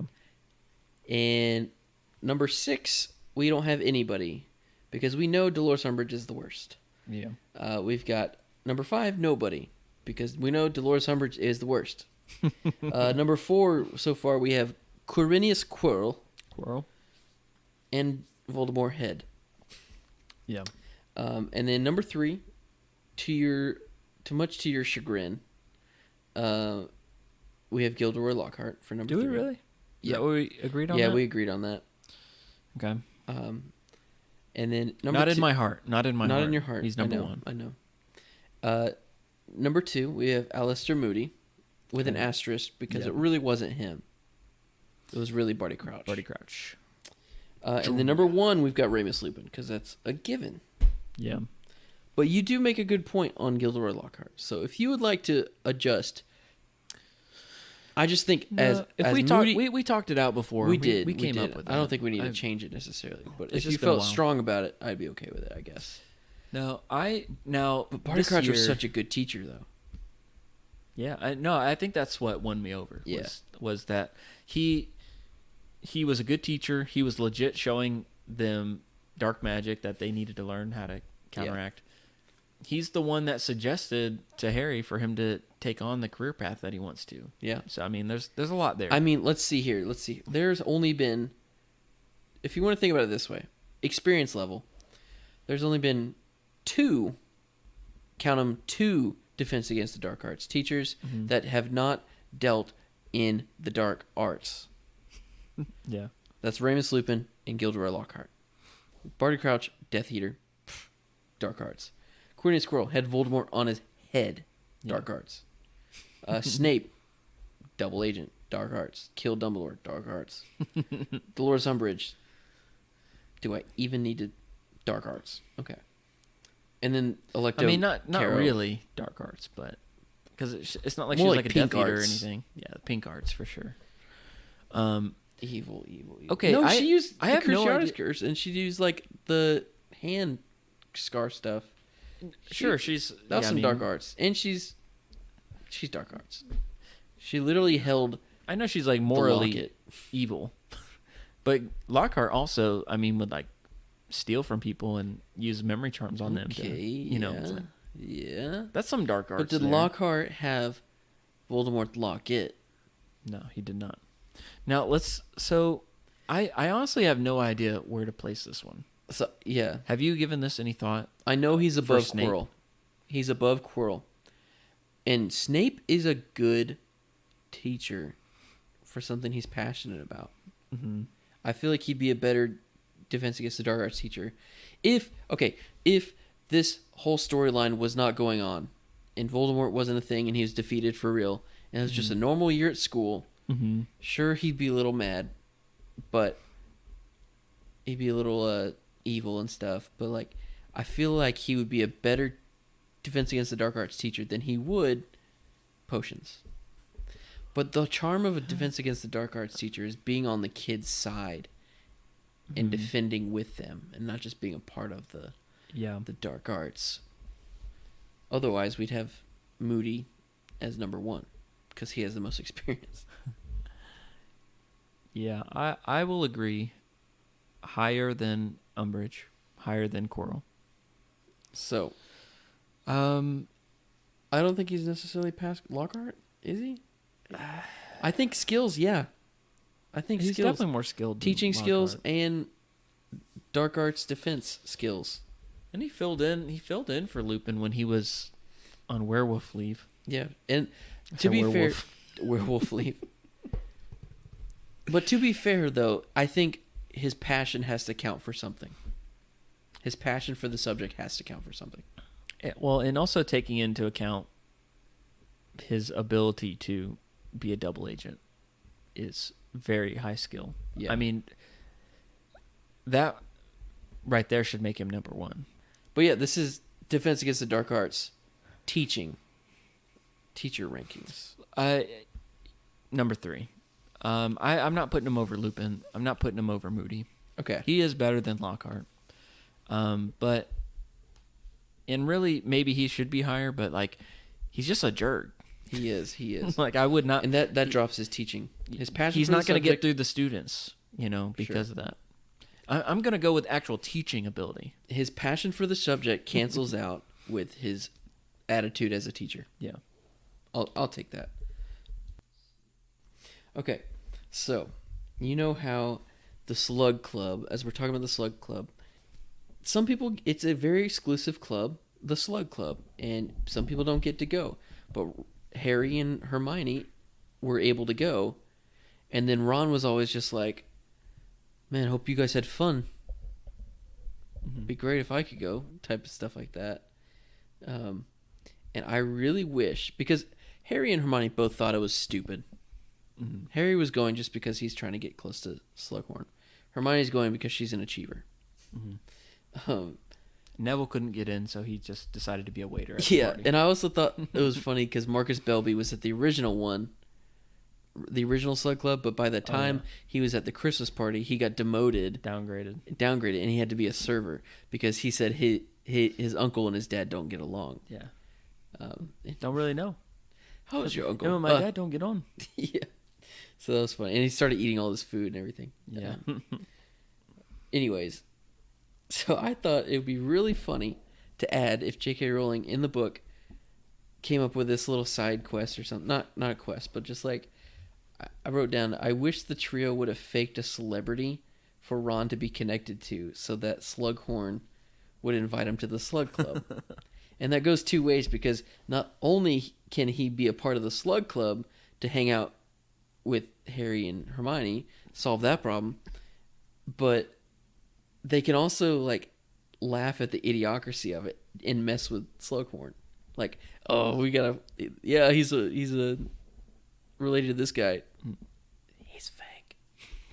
That'd be a really funny side part. I thought you were gonna say they could invite him to the party and then they cast a spell on him and he starts burping up slugs at the Slug Club again. Oh, that would be funny too. That would be good. Yeah, I if I were to write the book, I would add that detail in because I think that's hilarious. Because they would just be trolling Slughorn in his stupid Slug Club. Yeah, but also getting to hang out at the same time. It's kind of cheeky, if you mind. Would have been good. HBO, hire me as a writer, please. They're doing faithful adaptation. We'll see about that. Yeah, we'll see about that. We didn't really talk about the ending at all, like the cave and stuff. Before we do Muppets, we could talk about that. Yeah. I don't really know what else Dumbledore to say. died. Yeah. Actually, yeah, this is a awkward timing because I feel like last year when we started this series, Yeah, Robbie Coltrane. Robbie Coltrane passed away, and it was just awkward timing on us because we had planned to do it, and then we'd planned to do this. We were right on the 6th movie, and unfortunately, Michael Gambon passed away a couple weeks ago. And But longer than that, a wasn't it? little bit longer, I guess. Maybe a month. It was earlier. Yeah, I don't know exactly when. But yeah, I feel like we have some bad luck with. We're not just pushing content to be relatable. I promise. We've been planning this. I think we talked about Michael Gambon and his portrayal. I think in the 3rd one or the 4th one, in one of those episodes, and I think both of us were a fan of what he was doing. I mean, I defend him on the heritage, put a name and Goblet of Fire. Yeah, always will defend him. Everyone calls him out because of that one thing, but also like he probably didn't make that decision. He was probably just in the script, you know. Exactly. I don't know. Maybe that was his creative choice. Whatever. I've never been able to picture, you know, the older man Richard Harris being able to do all the stuff that Dumbledore has to do as the books progress and that sort of thing. And so I think that Michael Gambon was always, I think he filled the role really nicely, and he will be missed. He will be missed. Raise your wands. I guess to wrap up the story of this book, Harry has been suspecting Malfoy's up to something, that he's been a Death Eater. That gets confirmed that he has become a Death Eater, and that he has been tasked by Voldemort to kill Dumbledore. And so there's various attempts throughout the book to try and get to him that all fail. The necklace, the poisoned mead that Ron ends up drinking, that Slughorn was going to give to Dumbledore. But actually, one thing I was going to bring up earlier was something that I guess is, I don't know if it's a change from the book, is that from the beginning, they know that Malfoy has been looking at a cabinet in Morgan and Burke's. They don't know what it is he's interested in the book. Yeah. And then it's further confirmed that it's a vanishing cabinet when he goes home for Christmas and he talks to Arthur Weasley. Right. And he tells him, like, he tells him that it's a vanishing cabinet, and they're trying to figure out. We basically said, where's that cabinet at? It's like, well, it's at Morgan and Burke's. They haven't sold it, and they don't know where the other one is. Mm-hmm. Red flag. I don't know. I feel like that should tell you, like, well, maybe he's doing something with that. And also, he explains that it's something that, you know, back in the day, a lot of, you know, who supporters, it was an old school thing that people used. Mm-hmm. So based on the logic in the movie, like, I feel like they probably should have figured that out sooner. In the book, it's a little bit like he knows he's up to something, but he doesn't know exactly. He can't really he can't follow him into the room of requirement, and he's trying to figure it out. He has Mr. Weasley go, like, raid his house on ministry business. They don't find anything. So, but basically Malfoy, they return back from, Harry and Dumbledore return back from the cave, trying to find the Horcrux there. Yeah. And Malfoy has snuck in all these Death Eaters into the castle, and they're causing chaos. Yeah. Now the cave. The cave, yeah. Let's talk about this, because this is a very interesting artistic choice. Because it basically turns all the contrast down to like 2 to 3%. And it's like a little bit of color, but it's mostly black and white. Mm-hmm. But it's like not enough to call it black and white. It drains like all the life and the color out of the room. Mm-hmm. And it's like a crystalline floor, like mounds and stuff. And it's just a weird, dark, like shifty camera angles and interesting part of the movie. because it's a complete tonal shift. Like, we've got the scene from literally the exact same scene from Two Towers, where Frodo falls into the lake of dead people. It is very similar to that. And then all the golems come up. They did look like it's just a bunch of golems, like Wish.com golems. Yeah. So, the Infuri. yeah.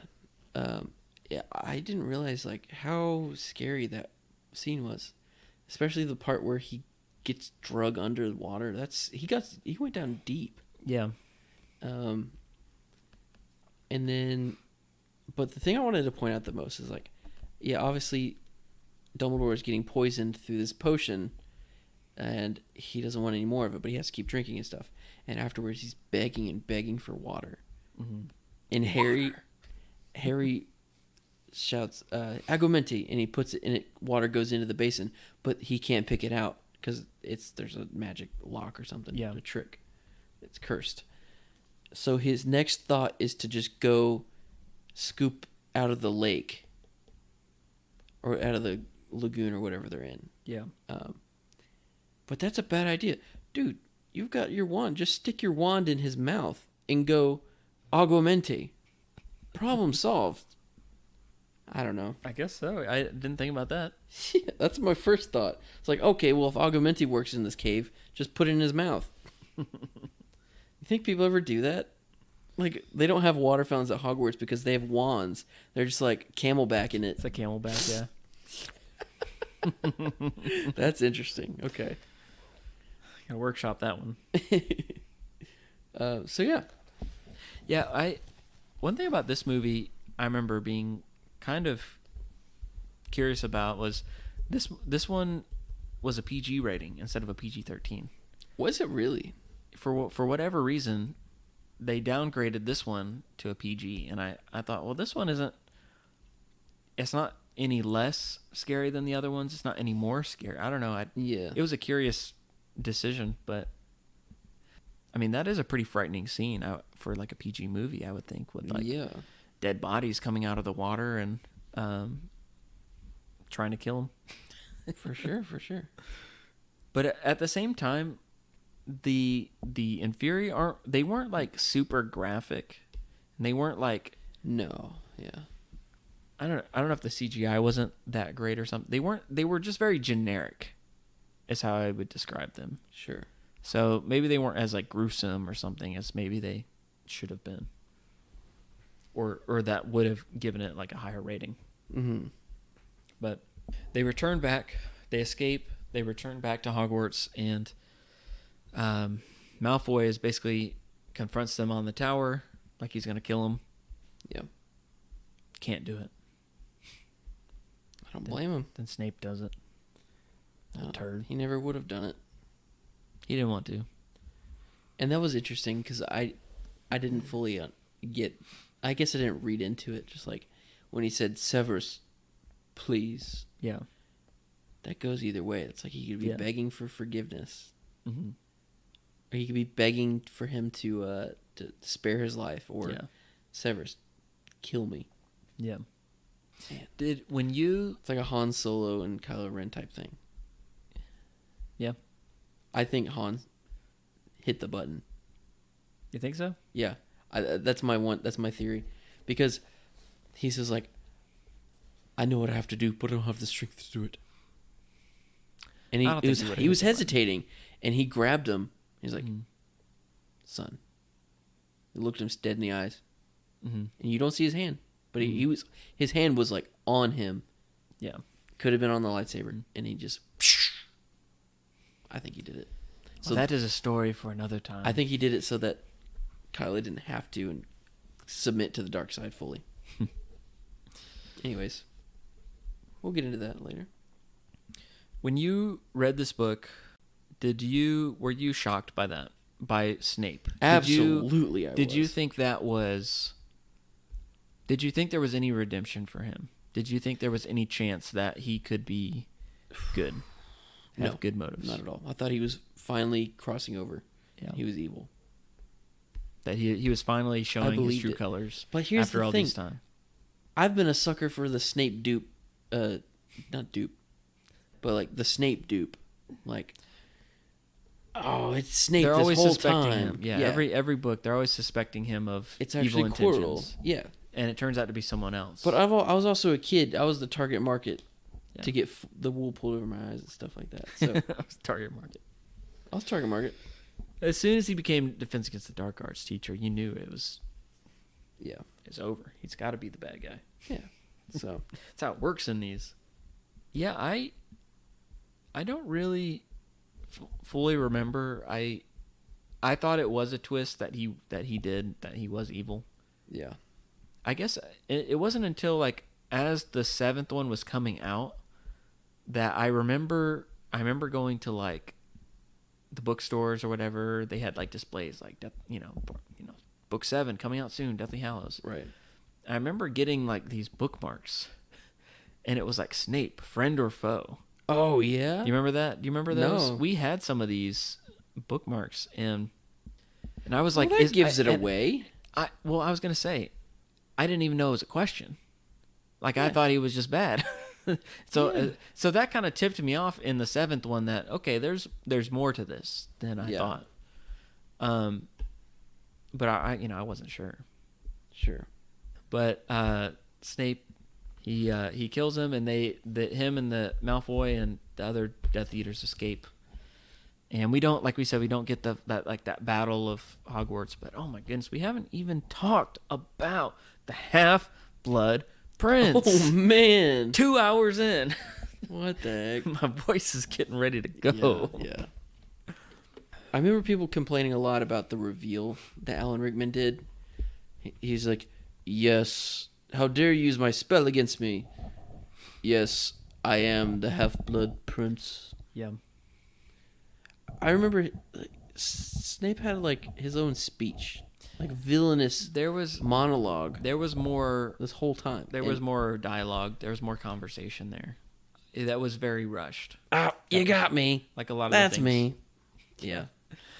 The whole purpose of the movie Half-Blood Prince is Harry gets to take potions this year. He didn't think he was going to be able to. Yeah. Because Snape was the teacher and he didn't get a high enough grade on his OWLs. So, yeah. Anyway, Slughorn's going to let him even more. Right. Yeah. Yes. Yeah. He's going to let him in, but because of that, Harry didn't get the book, the required reading for the year, so he has to borrow a school version, and he gets this one that's been all written in and everything, and it's got like all the answers written in and That's alternate spells and stuff. When he and Ron are fighting over Yeah, the good book. Yeah. There are. One's got it's like a fresh, brand new copy, and Harry loses. And what if Ron had gotten that? Yeah. What if Ron had won that fight? He would have been a potion star. That's a Carlin Brothers theory. We gotta feel like what would happen. Yeah. So he basically Harry's been using this textbook to like get straight A's in potions and find it. I mean, I feel like he probably would have been decent at potions without it. If Snape wasn't like breathing down his neck the That's whole time. true, yeah. But anyway, it's got all these things written in it, and it was property of the Half-Blood Prince. And so that's kind of a side story is they're trying to figure out who the identity of the Half-Blood Prince is and whether he's a friend or foe. Yeah. I don't know if this was... I listened to 2 different podcasts. The Through the Griffin Door. Yeah. That just came out. I'm pretty sure it's from this one because they're going chapter by chapter and they just went over the potions master from Sorcerer's Stone, that chapter. Yeah. So they're in that class. And I think Jay or Ben came up with a theory like, I wonder if Harry had been a girl, if Snape would have treated him the same way. Oh, because if he looked like Lily, he would have been like... He looked like Lily, but had his father's eyes. Right, yeah. What if that was the case? He would be a lot easier on her because he was in love with Lily. But because Harry was a spitting image of James with Lily's eyes, he was constantly reminded of James and how he was bullied and stuff. And like, I wonder if that would be completely different. Yeah. Cool thought. Cool thought. Harriet Potter. Very well. Very well. Love the Warwick Davis voice. All right, well, I think it's about time we wrap up. That's about 2 Yeah. hours we got on here. So, last segment I've got, Muppets. the Muppets update. So, if you are just now following along, every Harry Potter episode that we cover, I like to recast in a Muppets version of the movie. So I've been doing this before they announced the HBO cast, or they haven't casted that. So there could be some Muppets. Fingers crossed. But before the reboot was noted, we have Muppets, because I want to see a Muppet version of this, even if it's just a special. That'd be so funny. So in the first movie, we've got like Hagrid, played by, of course, Sweetums, the big brown guy. We've got number 2. We've got Lockhart, played by Pepe Le Prun. We changed it to Link Hogthrob, Yes. the pig in space guy. William Shatner wannabe. classic. Number 1, we've got Gonzo and Camilla playing Filch and Mrs. Norris. Excellent. Which, this is a great idea, because I also thought about this today. Filch, like, he's a mean guy, of course, but Gonzo isn't. So I think it'd be really funny if Gonzo, which he breaks the fourth wall constantly, if Gonzo was just like, oh, right, I'm supposed to be mean here. Like, I think that would be so funny. Then third, we've got Lupin and Trelawney, and we've got, in Sirius Black, we basically have the Electric Mayhem members playing them. Then fourth one, we got Moody playing Oscar the Grouch, and we did an AI Oh, yeah. thing for that, so check out our Instagram for that. And then fifth, we've got Miss Piggy playing by Bellatrix. Or Bellatrix played by Miss Piggy, or Umbridge as the Muppets, one or the other. I think Miss Piggy would be playing Umbridge, and then Bellatrix would be the Muppets version of Piggy. Yeah, absolutely. And then number 6, I've got 2 additions. One would be Slughorn, played by Dr. Benson Honeydew. Classic. He's a chemist, potions guy. Looks just like Slughorn. Yeah. Perfect. That works. It works really well. And then 6, we've got Fenrir Greyback. He's the only other like adult. And I've got him as Uncle Deadly. Yeah. He looks just like him. That's good. I just came up with that That's one right. before we started That's right. recording. I don't, unless I stop paying attention when you're talking, which happens sometimes.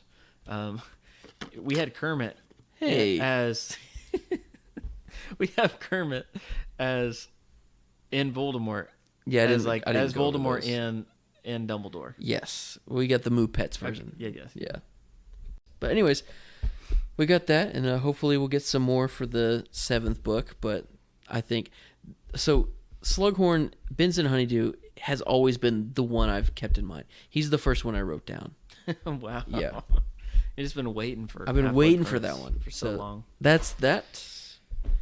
And so have you, listener. It's been a long time, and we started covering these Harry Potters September of last year. So yeah, we set out to do one a month, and we've taken some liberties. I'm with glad that. we've taken our time with it, though. Yeah.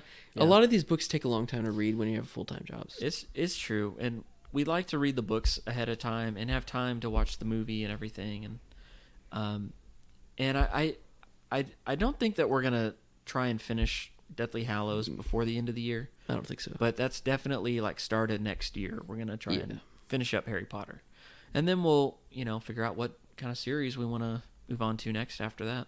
And of course, we'll have our one-off movies here and there. But yeah. But as we're wrapping up, Jeremy, do you have a letterbox score for Half-Blood Prince? Ooh, shoot! You always catch me off guard with those. I know. It's like I'm making it a reoccurring segment or something. Yeah. I'm just never ready. I don't ever have it pulled up, so I have to pull it up. I gave this movie 4 stars. Okay. I don't think I've given any Harry Potter movie less than 4 stars, and that's the thing. I don't think I can. Do you have any rationale for that rating? So 4 stars, 4 out of 5 stars. It's out of all the Harry Potter movies, it's not the best. It's on the lower end, but I love it. I love it so much. It's honestly a comfort movie. I guess they're all comfort movies, but there's something about this one where they get a lot of Hogwarts time compared to most. And I don't consider Order of the Phoenix much Hogwarts time at all, because it's not Hogwarts, it's Umbridge's castle. That's a good point, yeah. So the only thing I like apart like Hogwarts time is like the Quidditch stuff with Weasley as our king and all that. Yeah. But yeah. And it seems like out of all my friends on Letterboxd, I rated it the highest. People don't like this movie. And then we also had a previous guest on our Like Mike episode, Philip Russell. He was really wanting to. We couldn't figure out scheduling and stuff, but we considered having him on as a guest, because he said he had some hot takes about this movie. And I asked him, like, "Hey, we're gonna go ahead and record this value, but if you have anything you want to say to the audience about this movie, go ahead and tell us." And he said, in quotes, "Don't waste your time. Read the book." So the book is definitely better. It is so much better, but he would have bashed the movie a lot, and I love this movie a lot. Do you think we did? I think we kind of did. We definitely bashed it in the just in all the right ways. All the right ways. Not as bad as we did Honey, I Shrunk the Kids. What do you mean we did? You mean like we're going to? Oh, we're recording this out of order, by the way. We are doing a blitz recording right now just because we're trying to hit 100 episodes before the end of the year. So, anyways, another day, another staple. I didn't give my Letterboxd score. Oh, what's your Letterboxd score? It's so late. So, I'm giving this a 3.5 out of 5. That's what I gave. You're wrong. That's what I gave Order of the Phoenix. You for real? I think I did. One thing we didn't discuss, it's just a minor gripe, but the color palette on this movie is brown and dark. I don't like the way some of the scenes look. It's I don't know. It's hard to see. Jonathan, I want to fix your gripe with the color grading, because okay, hardcover back of Order of the Phoenix is silver and blue, right? Same color. Yep. The same color grading is a bluish silver for Order of the Phoenix. What do you get when you mix purple and green, which is the Half-Blood Prince? Chartreuse. We got brown. That too. We got brown, baby. So, I think it's cool because they mixed. It doesn't matter. It was the trend at the time, but yeah, I like to think of that. And it's weird because it's directed by David Yates. You would think it'd be consistent in tone to Order of the Phoenix, and it's like completely different. Yeah, maybe they were trying to tie it to the books. I think between this and Order of the Phoenix, I think these are the worst of the adaptations. I agree. And so that's a big disappointment. But some for of me. the best vibes. I do like it. I think it's got some good vibes here. I don't hate the teenage romance stuff. I think it's funny. Yeah. I think there's a lot of good, funny, awkward scenes, good stuff. A lot of good moments, a lot of good performances still. I liked Jim Broadbent, but this is definitely on the lower end of my rankings as far as the Harry Potter films go. So 3.5 out of 5 is what I gave it. That's what I'm going to stick with. Well, I disagree, but that's cool. Well, another day, another staple. Well, everyone, our only question left is, what's your favorite inside quote from Harry Potter and the Half-Blood Prince? There's so many of them. But let us know what your favorite is on Spotify, polls, or Instagram at Inside Quotes Cast. And if you haven't followed us, go ahead and do that, and let us know if there are any movies you want us to cover on the show. All right, so Jonathan, next week it's going to be your turn. So why don't you give the listeners a little hint? Next week we're going to be covering a staple of my childhood that definitely kind of scared me, low key, but at the same time also made me want to go play in my own backyard. All right. Here's a clip. I called the police. What's on your head? I was looking for the kids. Where, in a coal mine? They're in the backyard. They are? Diane, I got something real important to tell you. That is the couch from the attic.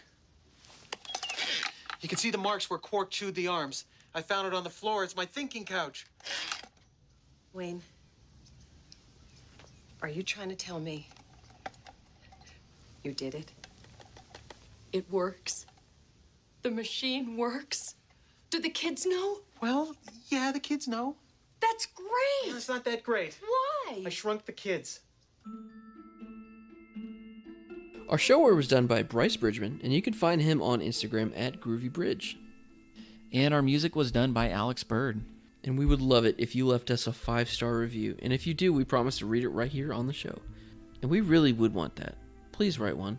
Please. We haven't gotten one in a long time. And it really helps our algorithm. Please. Severus. Please. If one of y'all writes Severus as your username, we would love that. Yes, please. Severus the three-headed dog. And of course, we'll read the review on the show, but more importantly, 5 stars, and we will send you a gift card to Weasley Wizard Wheezes. And it won't be cursed. It won't be cursed. Thanks for listening, everybody. We hoped you enjoyed listening to us talk about our childhood staples just as much as we have. And if you did, make sure you hit follow on Apple Podcasts or Spotify so that you don't miss out on a future episode. Also, if you like the show, share it with a friend. Farewell, listeners, until next week. We'll see you next time on Inside Quotes.